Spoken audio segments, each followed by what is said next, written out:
ഞാൻ പോൾബർട്ട് and welcome to this video. ഇന്നത്തെ വീഡിയോയുടെ ടോപ്പിക് എന്ന് വെച്ച് കഴിഞ്ഞാൽ ഓഡിയോ എങ്ങനെ നമ്മളുടെ വീഡിയോയിൽ പ്രോപ്പറായിട്ട് നമുക്ക് സെറ്റ് ചെയ്ത് വെക്കാം എന്നുള്ളതാണ്. നല്ലൊരു ഓഡിയോ ക്വാളിറ്റി പല വീഡിയോസിലും നമുക്ക് മിസ് ചെയ്യുന്നതായിട്ട് കാണാൻ സാധിക്കും. അപ്പോൾ അത് നമുക്ക് എങ്ങനെ ഒഴിവാക്കാം, നമ്മളുടെ വീഡിയോസിൽ നല്ലൊരു ഓഡിയോ ക്വാളിറ്റി നമുക്ക് എങ്ങനെ എൻഷുർ ചെയ്യാം എന്നുള്ളത് വളരെ ഇമ്പോർട്ടൻ്റ് ആയിട്ടുള്ള കാര്യമാണ്. കാരണം പലരും ഈ ഓഡിയോ ക്വാളിറ്റി എന്ന് പറയുന്ന സാധനം വളരെ അണ്ടർ എസ്റ്റിമേറ്റ് ചെയ്തിട്ട് ഓഡിയോ എന്നാണ് പറയുക. പക്ഷേ അങ്ങനെയല്ല, ഓഡിയോ ക്വാളിറ്റിക്ക് അതിൻ്റേതായ ഗുണങ്ങളുണ്ട്. അപ്പോൾ അത് നമ്മൾ എങ്ങനെ എൻഷുർ ചെയ്യാമെന്നുള്ളതിനെ കുറിച്ചിട്ടാണ് നമ്മൾ ഈ ഒരു വീഡിയോയിൽ നമ്മൾ ഡിസ്കസ് ചെയ്യാൻ പോകുന്നത്. നമുക്ക് അതിലേക്കൊക്കെ ഒന്ന് കടക്കാം. ഓൺലൈൻ അപ്പോൾ നമ്മളുടെ OBS സ്റ്റുഡിയോ ഞാനിവിടെ ഓപ്പൺ ആക്കി വെച്ചിട്ടുണ്ട്. അപ്പോൾ ഇതിൻ്റെ അകത്ത് ഞാൻ നേരത്തെ കാണിച്ചിട്ടുള്ള പോലെ എല്ലാ സോഴ്സുകളും അത്യാവശ്യം വേണ്ട സോഴ്സുകളൊക്കെ ആഡ് ചെയ്തിട്ടുണ്ട്. അപ്പോൾ ഇതിൻ്റെ അകത്ത് നമ്മുടെ പ്രസക്തമായ നായകൻ ആയിട്ടുള്ള സോഴ്സ് എന്ന് പറഞ്ഞാൽ മൈക്രോഫോണാണ് ഈ തവണ. അപ്പോൾ ഈ മൈക്രോഫോണിൻ്റെ കാര്യം എങ്ങനെയാണെന്നുള്ളതാണ് ഇന്ന് നമ്മൾ സംസാരിക്കുന്നത്. അപ്പോൾ ഇതിൽ മൈക്രോഫോൺ ആഡ് ചെയ്തിട്ടുണ്ട് എങ്കിലും ഇതിൻ്റെ അകത്ത് ഏത് മൈക്രോഫോണാണ് നമ്മളിപ്പോൾ ഉപയോഗിക്കണം എന്നുള്ളത് നമ്മൾ പ്രോപ്പർട്ടീസിൽ പോയി നോക്കിയാൽ കാണാൻ പറ്റും. കാരണം എന്ന് വെച്ച് കഴിഞ്ഞാൽ പല ടൈപ്പ് മൈക്രോഫോൺസ് നമ്മളുടെ ലാപ്ടോപ്പുമായിട്ട് ബന്ധപ്പെട്ട് കിടപ്പുണ്ടാകും. ചിലപ്പോൾ ഒരു പക്ഷേ നമ്മളുടെ വെബ് ക്യാമിൻ്റെ കൂടെയും ഒരു മൈക്രോഫോൺ ഒപ്പം തന്നെ ഉണ്ടാവും. അപ്പോൾ ആ മൈക്രോഫോൺ ആണോ, അല്ലെങ്കിൽ നമ്മുടെ ഡെഡിക്കേറ്റഡ് മൈക്രോഫോൺ ആണോ, അല്ലെങ്കിൽ നമ്മുടെ ലാപ്ടോപ്പിൻ്റെ അകത്തുള്ള ബിൽറ്റ് ഇൻ മൈക്രോഫോൺ ആണോ, ഏത് മൈക്രോഫോണാണ് നമ്മൾ ഉപയോഗിക്കുന്നത് റെക്കോർഡിങ്ങിന് വേണ്ടിയിട്ട് ഉപയോഗിക്കുന്നത് എന്നുള്ളത് നമ്മൾ തീർച്ചയാക്കണം. അപ്പോൾ യൂഷ്വലി ഒരു നല്ലൊരു ഒരു ഡെഡിക്കേറ്റഡ് മൈക്രോഫോൺ ഉണ്ടെങ്കിൽ അത്രയും നല്ലതാണ്. ഞാൻ വെച്ചിട്ടുള്ളത് പോലെ ഇതുപോലത്തെ ഒരു ഡെഡിക്കേറ്റഡ് മൈക്രോഫോൺ വെച്ചാൽ വളരെ നല്ലതായിരിക്കും. അപ്പോൾ ഇതിൻ്റെ ആകെയുള്ള കുഴപ്പമെന്ന് വെച്ച് കഴിഞ്ഞാൽ ഇതിങ്ങനെ വയേർഡ് കണക്ഷനാണ്, നമ്മൾ ലാപ്ടോപ്പിൽ കുത്തണം എന്ന് മാത്രമേ ഉള്ളൂ. പക്ഷേ എന്നിരുന്നാലും നല്ല ലെങ്ത്തുള്ള കേബിളൊക്കെയാണ്. അതുകൊണ്ട് തന്നെ നമുക്കൊരു വലിയൊരു പ്രശ്നങ്ങളൊന്നും ഫീൽ ചെയ്യില്ല. പൈസയും വളരെ കുറവാണ്. അപ്പോൾ അതുകൊണ്ട് 600 രൂപ അങ്ങനെ എന്താണ്ടൊക്കെ ഉള്ളൂ. അപ്പോൾ അത്രയും വില കുറഞ്ഞ ഒരു മൈക്കാണ്. എന്നാലും ക്വാളിറ്റിയിലൊന്നും വലിയ പ്രശ്നങ്ങളൊന്നുമില്ല. അത്യാവശ്യം വ്ളോഗിങ് ഒക്കെ ചെയ്യാൻ പറ്റുന്ന ഒരു മൈക്രോഫോണാണ്. മൊബൈലിലും കുത്താം, ലാപ്ടോപ്പിൽ കുത്താം, ക്യാമറയ്ക്ക് കുത്താം. അപ്പോൾ എങ്ങനെ വേണമെങ്കിലും നമുക്ക് ഉപയോഗിക്കാവുന്ന ടൈപ്പ് ഒരു മൈക്രോഫോണാണിത്. അപ്പോൾ ഇത് നമ്മൾ ഏത് മൈക്രോഫോൺ ആണെന്നുള്ളത് നമ്മൾ ചൂസ് ചെയ്യേണ്ടത് ഇവിടെ പ്രോപ്പർട്ടീസ് പോയി കഴിഞ്ഞാൽ നമ്മളുടെ മൈക്രോഫോൺ ഏതാണെന്നുള്ളത് നമുക്കിവിടെ ചൂസ് ചെയ്യാം. ഇപ്പോൾ എൻ്റെ കേസിൽ C922 pro stream web cam എന്ന് പറഞ്ഞ സംഭവമുണ്ട്. അതിൻ്റെ കൂടെയുള്ള അനലോഗ് സ്റ്റീരിയോ, അതായത് എൻ്റെ വെബ് ക്യാമിൻ്റെ കൂടെയുള്ള സ്റ്റീരിയോ ഇൻപുട്ട് ഡിവൈസ് അതുണ്ട്. പിന്നെ അതുപോലെ തന്നെ എൻ്റെ ലാപ്ടോപ്പിൻ്റെ അകത്തുള്ള ബിൽറ്റ് ഇൻ മൈക്രോഫോൺ ഉണ്ട്. പിന്നെ ഡീഫോൾട്ട് എന്ന് പറഞ്ഞു കഴിഞ്ഞാൽ ഓപ്ഷനും ഉണ്ട്. അപ്പോൾ ഈ ഡീഫോൾട്ട് ഓപ്ഷൻ കഴിവതും തിരഞ്ഞെടുക്കാതിരിക്കുക എന്നുള്ളതാണ് എൻ്റെ അഭിപ്രായം. കാരണം എന്ന് വെച്ച് കഴിഞ്ഞാൽ ഈ ഡീഫോൾട്ട് ഓപ്ഷൻ നമ്മളെ പല കുഴിയിലേക്കും ചാടിക്കും. ഡീഫോൾട്ട് ഓപ്ഷൻ വേറെ ഒന്നുമല്ല, നമ്മളുടെ സിസ്റ്റത്തിന് ഒരു മൈക്രോഫോൺ സെറ്റിംഗ് ഉണ്ടാവും. അപ്പോൾ ആ സിസ്റ്റത്തിൻ്റെ മൈക്രോഫോൺ സെറ്റിംഗ് എന്ന് പറഞ്ഞാൽ ഇവിടെ താഴെ നോക്കി കഴിഞ്ഞാൽ ഇവിടെ ഇങ്ങനെ നോക്കി കഴിഞ്ഞാൽ കാണാൻ പറ്റും ഏതാണ് ഡീഫോൾട്ട് ഡിവൈസ്. ഭാഗ്യവശാൽ ഡീഫോൾട്ട് ഡിവൈസ് ഹെഡ്സെറ്റ് മൈക്രോഫോൺ തന്നെയാണ്. അപ്പോൾ എൻ്റെ ഈ ഒരു സാധനം തന്നെയാണ് default microphone device, recording device എന്ന് പറയുന്നത്. അപ്പോൾ അതുകൊണ്ട് കുഴപ്പമില്ല. പക്ഷേ എപ്പോഴും ഇതിങ്ങനെ തന്നെ ആവണമെന്നില്ല. ചിലപ്പോൾ ഇത് ഇപ്പുറത്തോട്ടൊക്കെ മാറിക്കിടന്നാൽ റെക്കോർഡിങ് കഴിഞ്ഞിട്ടായിരിക്കും നമ്മൾ ശ്രദ്ധിക്കുക, അയ്യോ മാറിപ്പോയി, എൻ്റെ മൈക്രോഫോൺ മാറിപ്പോയി എന്നുള്ളൊരു പ്രശ്നം. അപ്പോൾ അതുകൊണ്ട് ആ പ്രശ്നമൊന്നും ഇല്ലാണ്ടിരിക്കാൻ നമ്മൾ ഏത് ഡിവൈസ് ആണെന്നുള്ള ഇവിടെ ചൂസ് ചെയ്ത് കൊടുത്തേക്കാം ആദ്യം തന്നെ. അപ്പോൾ ആ കൺഫ്യൂഷൻ നമുക്ക് ഇല്ലാണ്ടാവും. അപ്പോൾ അതാണ് നമ്മൾ ആദ്യം ചെയ്യേണ്ട സ്റ്റെപ്പ്. ഓക്കെ, അപ്പോൾ നമ്മളിപ്പോൾ മൈക്രോഫോണിനെ വേണമെങ്കിൽ ഇതിൻ്റെ അകത്തുള്ള ഏത് സോഴ്സിനും നമുക്ക് ഇവിടെ ഈ കണ്ണ് പോലെയുള്ള ചിഹ്നത്തിൽ ക്ലിക്ക് ചെയ്ത് കഴിഞ്ഞാൽ ഡിസേബിൾ ചെയ്യാൻ സാധിക്കും. അപ്പോൾ ഞാനിപ്പോൾ മൈക്രോഫോൺ ഡിസേബിൾ ചെയ്തിട്ടുണ്ട്. എനേബിൾ ചെയ്യാൻ അവിടെ തന്നെ ഒന്നുകൂടെ ചെക്ക് കഴിഞ്ഞാൽ എനേബിളായി. അപ്പോൾ ഞാൻ എനേബിളും ഡിസേബിളൊക്കെ ചെയ്യുമ്പോൾ ഇവിടുത്തെ കളർ ബാർ ഡിസേബിൾഡ് ആവുന്നുണ്ട്, എനേബിൾഡ് ആവുന്നുണ്ട്. അപ്പോൾ ഞാൻ ഇനി ഈ കളർ ബാറിനെ കുറിച്ചൊന്ന് സംസാരിക്കാം. കളർ ബാർ എന്താണെന്ന് വെച്ചാൽ അതിന് 3 റീജിയൻ ഉണ്ട്. ഒന്നൊരു പച്ച കളറിലുള്ള റീജിയൻ ഉണ്ട്, പിന്നെ മഞ്ഞ കളറിലുള്ള റീജിയൻ ഉണ്ട്, പിന്നെ ചുവന്ന കളറിലുള്ള റീജിയൻ ഉണ്ട്. അപ്പോൾ എന്താണ് സംഭവം എന്ന് വെച്ച് കഴിഞ്ഞാൽ പച്ചയും മഞ്ഞയൊന്നും കുഴപ്പമൊന്നുമില്ല. പക്ഷേ ചുവന്ന കളറുള്ള റീജിയനിൽ നമ്മൾ സംസാരിക്കുന്ന സമയത്ത് ആ ഒരു കളർ ബാർ കയറി വരാൻ പാടില്ല. നമ്മൾ എത്ര മാക്സിമം വോളിയത്തിൽ സംസാരിച്ചാലും നമ്മളുടെ കളർ ബാറിൻ്റെ വാല്യൂ ഈ ചുവപ്പിലേക്ക് പോകാൻ പാടില്ല എന്നുള്ളതാണ്. അപ്പോൾ അതൊരു അപ്പർ ലിമിറ്റായിട്ട് നമുക്ക് സങ്കല്പിക്കാം. രണ്ടാമത്തെ കാര്യം എന്ന് വെച്ച് കഴിഞ്ഞാൽ ഞാൻ സംസാരിക്കാണ്ടിരുന്നു കഴിഞ്ഞാൽ ഈ കളർ ബാർ എവിടെയാണ് കിടക്കുന്നത് എന്നുള്ളത് നോക്കണം. ശരി, ഞാൻ സംസാരിക്കാണ്ടിരിക്കാൻ പോവാണ്.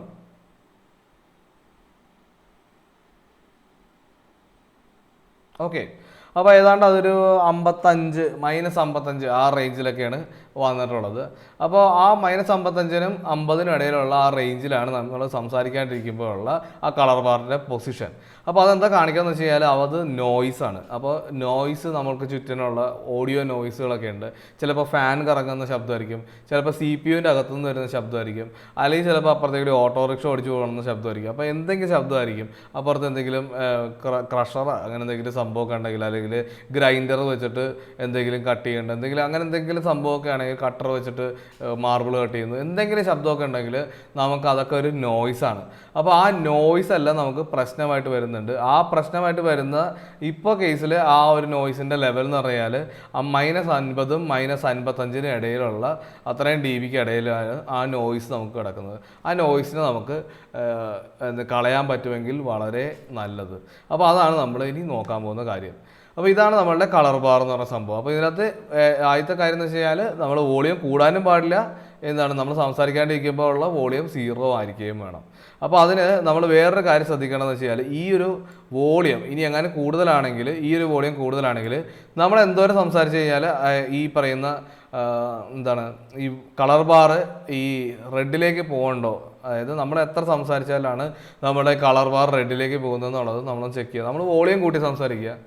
അപ്പോൾ നമ്മൾ വോളിയം കൂട്ടി സംസാരിക്കുമ്പോൾ കളർ ബാർ നേരെ ഈ റെഡ് റീജിയനിലേക്ക് വരുന്നുണ്ടോ എന്ന് നോക്കുക. അങ്ങനെ വരുന്നുണ്ടെങ്കിൽ ഈ പറയുന്ന ഈ വോളിയം ഒന്ന് കുറച്ച് വെക്കുക. അപ്പോൾ നമ്മൾ എന്ത് വോളിയത്തിൽ മാക്സിമം നമ്മുടെ വോളിയത്തിൽ നമ്മൾ സംസാരിക്കാൻ നോക്കി കഴിഞ്ഞാൽ ഈ കളർ ബാർ നമ്മളുടെ എന്താണ് റെഡ് റീജിയനിലേക്ക് വരുന്നില്ല എന്ന് നമ്മൾ ഉറപ്പാക്കുക. അതിനുശേഷം നമുക്ക് കുറച്ച് പൊടിക്കൈകളൊക്കെ ചെയ്യാനുണ്ട്. അതായത് നമ്മളുടെ ഈ പറയുന്ന നോയ്സ് എല്ലാം നമുക്ക് ഒഴിവാക്കണം. അപ്പോൾ നമ്മൾ എന്ത് ചെയ്യണമെന്ന് വെച്ച് കഴിഞ്ഞാൽ നമ്മൾ നേരെ പോയിട്ട് ഫിൽറ്റർ എന്ന് പറയുന്ന ഒരു ഓപ്ഷൻ ഇവിടെ ഉണ്ട്. ആ ഫിൽറ്റർ എന്ന് പറഞ്ഞാൽ മൈക്ക് സെലക്ട് ചെയ്തിട്ട് ഫിൽറ്റർ കൊടുക്കുക. ഫിൽറ്ററിൻ്റെ അകത്ത് ഓഡിയോ ഫിൽറ്റേഴ്സ് നമ്മൾ വരുന്ന ഈ പ്ലസ് ഐക്കണിൽ ഞെക്കി കഴിഞ്ഞാൽ നമുക്ക് ആഡ് ചെയ്യാൻ സാധിക്കും. അതിനകത്ത് ഏറ്റവും ആദ്യം വളരെ ഇമ്പോർട്ടൻ്റ് ആയിട്ട് വേണ്ട സാധനം നോയ്സ് സപ്രഷൻ എന്ന് പറഞ്ഞ ഫിൽറ്ററാണ്. പേരൊക്കെ അതൊക്കെ തന്നെ മതി. നമ്മൾ ഓക്കെ കൊടുക്കുന്നു, നമുക്ക് ഇങ്ങനെ ഒരു ഓപ്ഷൻ നമുക്ക് കിട്ടുന്നു. RN നോയ്സ് ഗുഡ് ക്വാളിറ്റി അടിപൊളി സൂപ്പർ എന്നൊക്കെ പറഞ്ഞിട്ട് വരും. അപ്പോൾ എനിവേ നമുക്ക് 2 ഓപ്ഷൻസ് ആണുള്ളത്. അതിനകത്ത് സ്പീക്സ് എന്ന് പറഞ്ഞ സംഭവമുണ്ട്, ഈ പറയുന്ന RN നോയ്സ് എന്ന് പറയുന്ന സംഭവമുണ്ട്. സ്പീക്സ് എടുക്കേണ്ട RN നോയ്സ് ആണ് ഏറ്റവും നല്ലത്. RN നോയ്സ് കഴിയുമെങ്കിൽ RN നോയ്സ് തന്നെ എടുക്കുക. സ്പീക്സ് എടുക്കുകയാണെങ്കിൽ നമ്മൾ അതിനകത്ത് സെറ്റിങ്സ് ഒക്കെ മാറ്റി അഡ്ജസ്റ്റ് ചെയ്തൊക്കെ നോക്കണം. ഈ പറയുന്ന -30 dB എന്നുള്ള സംഭവം നമ്മൾ ഒന്ന് അഡ്ജസ്റ്റ് ചെയ്ത് സപ്രഷൻ ലെവൽ ഏത് വേണമെന്നുള്ളതൊക്കെ അഡ്ജസ്റ്റ് ചെയ്യേണ്ടി വരും. എനിവേ അത് ആവശ്യമില്ല. RN നോയ്സ് ആണെങ്കിൽ നമ്മൾ വേറെ ഒന്നും ചിന്തിക്കേണ്ട, അത് ഓപ്ഷൻ എടുത്ത് കൊടുക്കുക.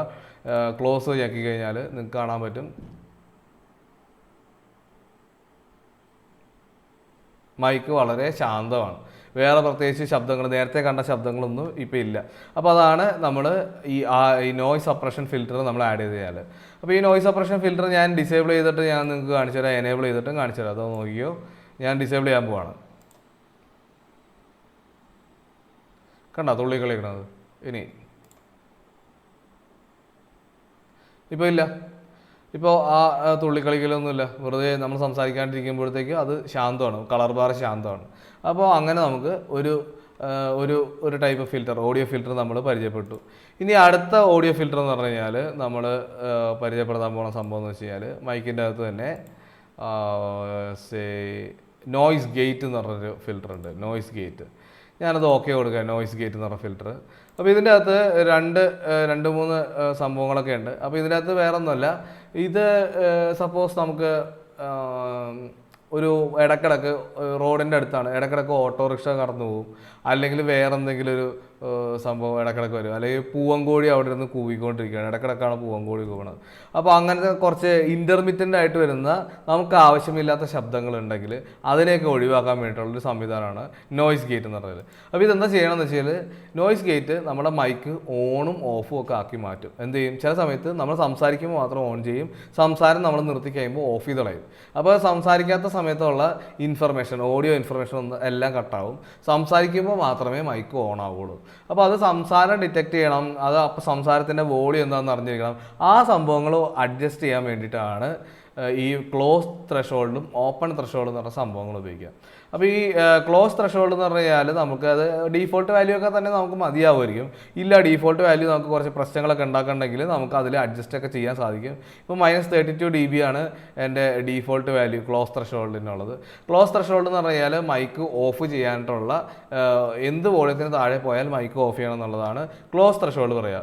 ഓപ്പൺ ത്രഷോൾഡ് എന്ന് പറഞ്ഞു കഴിഞ്ഞാൽ എന്ത് വോളിയത്തിന് മേലെ പോകുമ്പോൾ, അതായത് മൈക്കിൽ കൂടി സംസാരിച്ച് തുടങ്ങുമ്പോഴത്തേക്കും എത്ര വോളിയത്തിന് മേലെ പോകണമെന്നുള്ളത് അറിഞ്ഞു വെക്കുക. ആ വോളിയം നമ്മളിവിടെ സെറ്റ് ചെയ്ത് കൊടുത്താൽ, അതായത് ഓപ്പൺ ത്രഷോൾഡായിട്ട് സെറ്റ് ചെയ്ത് കൊടുത്താൽ നമ്മൾ സംസാരിച്ച് തുടങ്ങുമ്പോൾ തന്നെ ഈ മൈക്ക് ഓൺ ആവും. അതായത് ഇപ്പോൾ ഈ കേസിൽ -26 dB ആണ്. അപ്പോൾ -26 മേലെ, അതായത് -25 എന്നൊക്കെ പറയുന്ന നമ്പർ വന്നു കഴിഞ്ഞാൽ എന്ത് പറ്റും? ഈ പറയുന്ന മൈക്ക് ഓൺ ആവും. പിന്നെ നമുക്ക് കണ്ടിന്യൂസ്ലി സംസാരിക്കാം. ഈ പറയുന്ന -32 dBക്ക് താഴെ പോകുന്നത് വരെ മൈക്ക് ഓൺ ആയിരിക്കും. അപ്പോൾ -32 dB, അതായത് നമ്മൾ സംസാരം നിർത്തി കഴിഞ്ഞാൽ ഒബ്വിയസ്ലി മൈക്ക് ഓഫായി പോകും. അപ്പോൾ മൈക്ക് ഓഫാക്കി വെക്കാൻ സാധിക്കും. ഓട്ടോമാറ്റിക്കായിട്ട് മൈക്ക് ഓഫ് ആയിക്കോളും. അപ്പോൾ അങ്ങനെ ഇടയ്ക്കുള്ള കുറേ നോയ്സും കാര്യങ്ങളൊക്കെ നമുക്ക് ഒഴിവാക്കാനൊക്കെ സാധിക്കും. നമ്മളെ സംസാരം ഇതുപോലെ ഡെഡിക്കേറ്റഡ് ആയിട്ടുള്ളൊരു മൈക്ക് ഒക്കെ നമ്മൾ വെച്ചിട്ടുണ്ടെങ്കിൽ, ഞാനിപ്പോൾ ചെയ്തേക്കണ പോലെ ഡെഡിക്കേറ്റഡ് മൈക്കൊക്കെ വെച്ചിട്ടുണ്ടെങ്കിൽ, പ്രത്യേകിച്ച് എന്താണ് ഇത്രയും ക്ലോസ് റേഞ്ചിലുള്ള ഇൻഫർമേഷനൊക്കെ അത് കൂടുതൽ പ്രിഫർ ചെയ്യുക. ഈ അപ്പുറത്തേക്കൂടെയുള്ള ശബ്ദങ്ങളൊക്കെ കുറച്ചുകൂടെ അങ്ങനെ എന്താണ് നെഗ്ലക്റ്റ് ചെയ്യുന്ന ഒരു പ്രവണത മൈക്രോഫോണിനുണ്ട്. അപ്പോൾ അതുകൊണ്ട് തന്നെ എന്താണ് നമ്മൾ ഇതും കൂടി ചെയ്ത് കഴിഞ്ഞാൽ, നമ്മൾ സംസാരിക്കാത്ത സമയത്ത് ഇതുപോലത്തെ നോയ്സുകൾ വന്നു കഴിഞ്ഞാൽ അത് പിടിക്കാനും നിൽക്കില്ല. അതൊക്കെ നമ്മൾ ക്ലോസ് ത്രഷോൾഡ് വെച്ച് അങ്ങ് അടച്ച് കട്ട് ചെയ്ത് കളയും. അപ്പോൾ അങ്ങനെയുള്ളൊരു ഫിൽറ്ററും കൂടി നമുക്ക് മൈക്രോഫോണിന് വേണ്ടി ഉപയോഗിക്കാം. ഇത് ഈ നോയ്സ് സപ്രഷൻ തന്നെ, എൻ്റെ കേസിൽ നോയ്സ് സപ്രഷൻ വെച്ചാൽ തന്നെ എനിക്ക് അത്യാവശ്യം നല്ല രീതിയിൽ നല്ലൊരു ഓഡിയോ ക്വാളിറ്റി കിട്ടാറുണ്ട്. നോയ്സ് ഗേറ്റ് വെക്കുന്നത് പകലൊക്കെ വർക്ക് ചെയ്യുമ്പോഴൊക്കെയാണ് നോയ്സ് ഗേറ്റ് ഉപയോഗിക്കുക. കാരണം ഈ വണ്ടികളുടെ ശബ്ദം അങ്ങനെയുള്ള കാര്യങ്ങളൊക്കെ പ്രശ്നങ്ങളൊക്കെ വരുമ്പോൾ മാത്രമാണ് ഞാൻ നോയ്സ് ഗേറ്റ് ഉപയോഗിക്കാറ്. പിന്നെയുള്ള വേറൊരു സംഭവം എന്ന് വെച്ച് കഴിഞ്ഞാൽ വേറൊരു ഫിൽറ്ററും കൂടി ഉണ്ട്. അതിൻ്റെ പേരാണ് കംപ്രസർ എന്ന് പറയും, കംപ്രസർ. അപ്പോൾ കംപ്രസറിൻ്റെ ഉദ്ദേശം എന്ന് വെച്ചാൽ വേറൊന്നുമല്ല, നമ്മൾ ചില സമയത്ത് ഭയങ്കര വോളിയത്തിൽ സംസാരിക്കും, ചില സമയത്ത് ഭയങ്കര പതുക്കെയായിരിക്കും സംസാരിക്കുക. അപ്പോൾ ഉദാഹരണത്തിന് ഈ പള്ളിയിലെ കുർബാനയൊക്കെ നമ്മൾ റെക്കോർഡ് ചെയ്യാമെന്ന് വെച്ചാൽ ഇപ്പോൾ ലൈവ് സ്ട്രീം ചെയ്യുന്ന സംവിധാനം ഈ ആരാധനാലയങ്ങളിലൊക്കെ ഉണ്ട്. അപ്പോൾ അങ്ങനെയാണെങ്കിൽ അങ്ങനത്തെ ഒരു സാഹചര്യത്തിൽ നമ്മളിപ്പോൾ എന്തെങ്കിലും ഒരു സംഭവം റെക്കോർഡ് ചെയ്യും, ഒരു പ്രഭാഷണം റെക്കോർഡ് ചെയ്യുകയാണ്. അപ്പോൾ ലൈവായിട്ട് റെക്കോർഡ് ചെയ്യുമ്പോഴത്തേക്കും ചിലപ്പോൾ അയാൾ ഭയങ്കര ശബ്ദത്തിലൊക്കെ സംസാരിച്ചു വരും. അപ്പോൾ നമുക്ക് നോക്കുമ്പോഴത്തേക്കും ഈ കളർ ബാർ ചിലപ്പോൾ ഇങ്ങനെ ഭയങ്കരമായിട്ട് കൂടി റെഡിലേക്കൊക്കെ വന്നിരിക്കും, ഭയങ്കര ശബ്ദത്തിലൊക്കെ സംസാരിച്ചാൽ. അപ്പോൾ അത് നമ്മൾ ഒഴിവാക്കണത് എങ്ങനെയാണെന്ന് വെച്ച് കഴിഞ്ഞാൽ, അത് മാത്രമല്ല, നമുക്ക് ചിലപ്പോൾ ചില സമയത്ത് അതേ പ്രാസംഗികൻ തന്നെ വളരെ പതുക്കെ വളരെ വോളിയം കുറച്ചൊക്കെ സംസാരിച്ചെന്നൊക്കെ വരും. അപ്പോൾ അങ്ങനെയുള്ള ഒരു പ്രോബ്ലം നമ്മൾ എങ്ങനെ ഒഴിവാക്കുകയെന്ന് വെച്ച് കഴിഞ്ഞാൽ, നമ്മൾ ഈ പറയുന്ന നമ്മളുടെ കംപ്രസർ എന്ന് പറയുന്ന ഫിൽറ്റർ ഉപയോഗിച്ചിട്ടാണ്. അപ്പോൾ കംപ്രസറിൽ നമ്മൾ കൂടുതൽ സെറ്റിങ്സിലൊന്നും നമ്മൾ നോക്കേണ്ട ആവശ്യമൊന്നുമില്ല. കംപ്രസറിൻ്റെ അകത്ത് നമ്മൾ ഈ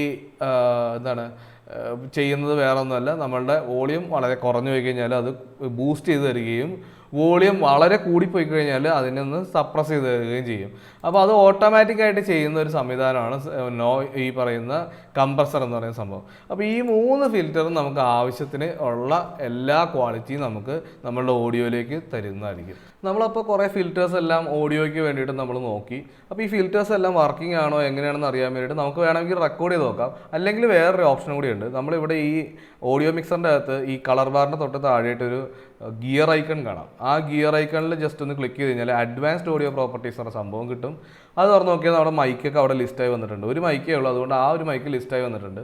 ഇതിൻ്റെ ഇവിടെ ഓഡിയോ മോണിറ്ററിംഗ് എന്നുള്ളൊരു ഓപ്ഷൻ ഉണ്ട്. അത് മോണിറ്റർ ഓഫ് എന്നാണ് കൊടുത്തിട്ടുള്ളത്. അതായത് മോണിറ്റർ ഓഫ് എന്ന് പറഞ്ഞു കഴിഞ്ഞാൽ കേൾക്കാൻ നമ്മൾ പറയുന്നത് നമ്മൾ സ്പീക്കറിൽ കൂടി കേൾക്കില്ല. അതാണ് മോണിറ്റർ ഓഫ് എന്ന് പറയുന്നത്. അപ്പോൾ റെക്കോർഡ് ചെയ്യണ്ടാവും, പക്ഷേ അത് സ്പീക്കറിലൂടെ പ്ലേ ചെയ്ത് കേൾക്കില്ല. നമ്മളിപ്പോൾ മൈക്കിൽ കൂടി സംസാരിക്കുന്നത് നമ്മുടെ ലാപ്ടോപ്പിൻ്റെ സ്പീക്കറിലൂടെ കേൾക്കാൻ പറ്റില്ല നമുക്ക്. അപ്പോൾ അതാണ് മോണിറ്റർ ഓഫ്. പക്ഷേ അത് റെക്കോർഡ് ചെയ്യും.